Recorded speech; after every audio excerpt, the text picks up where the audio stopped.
Hello everyone, সবাই কেমন আছো? আশা করছি সবাই ভালো আছো। আর আমার ভিডিও যদি তোমাদের ভালো লেগে থাকে অবশ্যই কিন্তু লাইক কমেন্ট শেয়ার করে দেবে। আর আজকে না চার্চে যেতে পারলাম না, ছেলের ভোর রাতে একটু জ্বর এসছে, যেহেতু কাশি সর্দি ছিল। তো ওই কাশিটার জন্যই ওর তো একটুতেই থ্রোট ইনফেকশান হয় আমারই মতন। আমারও ছোটোবেলা এরকমই হতো, একটু সর্দি কাশি হলে বা থ্রোট মানে একটু কাশি হলে আমার জ্বর আসতো, বা গলায় ব্যথা হলেও আমার জ্বর এসে যেত। তো অ্যালভিনেরও না আমারই মতন হয়েছে।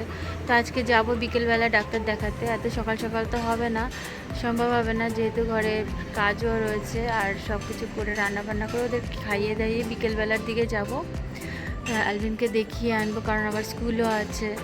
তো সেই জন্য একটু ভালো করে চেকআপ টেকআপ করিয়ে আনবো বিকেলবেলা গিয়ে। এখন এই রান্না করছি। ভেবেছিলাম যে আজকে বিরিয়ানি করব, কিন্তু বিরিয়ানি করব না, মাংসটা ম্যারিনেট করা আছে, তো ওটা হালকা করেই পোলাও টাইপের করে নেব, একবারে কুকারেই করে নেব, যেহেতু অ্যালভিন ভালোবাসে একটু, আর সবজিটাও খাওয়া হবে, একটু সবজি টবজি দিয়েই পোলাওটা করব, চিকেন দিয়ে।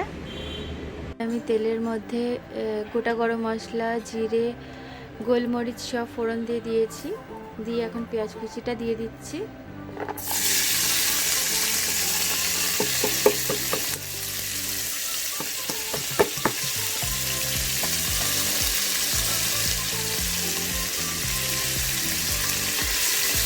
একটু কড়াইয়ের উপরে আমি নুন দিয়ে দিয়েছিলাম আগে, এখন এটাকে ঢেকে রেখে দেবো, ভালো করে ভাজতে দেবো।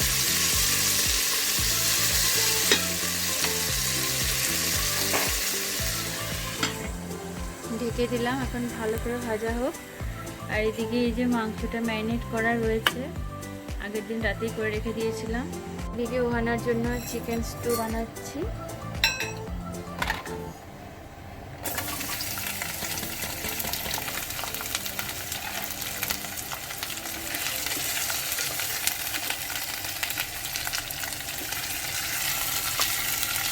একটু টমেটো দিয়ে দেবো একটা,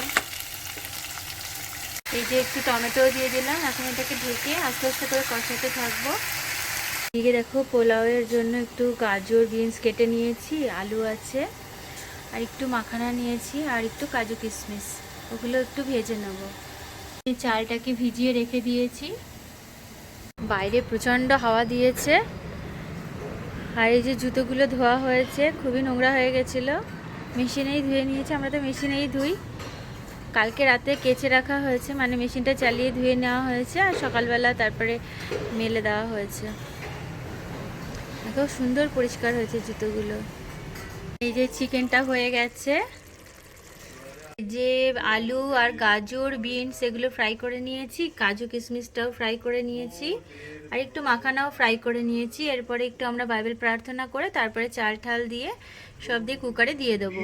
এখন চালটা দিয়ে আর জল দিয়ে দিয়েছি, ডবল জল, মানে 3 কাপ চাল তো 6 কাপ জল লাগবে, ঠিক আছে?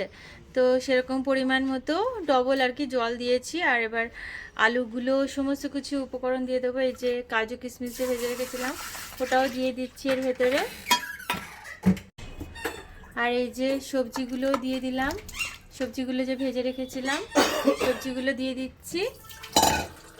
আমরা একটু জলটা দেওয়ার পরে নুনটা চেখে দেখবে নুন লাগবে কিনা, তো আমার একটু নুন লাগবে, সেই জন্য আমি একটু নুন দিয়ে দেবো উপর থেকে, পরিমাণ মতো নুন দিয়ে দেবে, কারণ এরপরে আর দিতে পারবে না। সামান্য পরিমাণে চিনি দেবো, বেশি চিনি দেবো না আমি। আর একটু ঘি দিয়ে দেবো, এই যে ঘি উপর থেকে ঘি দিয়ে দেবো। মিঠা মিঠা আতর দিয়ে দিলাম উপর থেকে অল্প পরিমাণে, ব্যাস।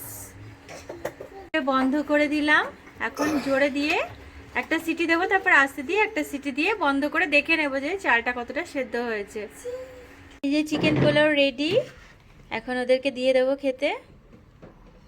এই যে এত কাপড় দেখো, সকালবেলা মেশিনটা খারাপ হয়ে গেছিলো বলে সকালবেলা কাছা হয়নি, আর সকালবেলায় মেলে দিয়ে যায়, যে যারা মেলে দিয়ে যায়।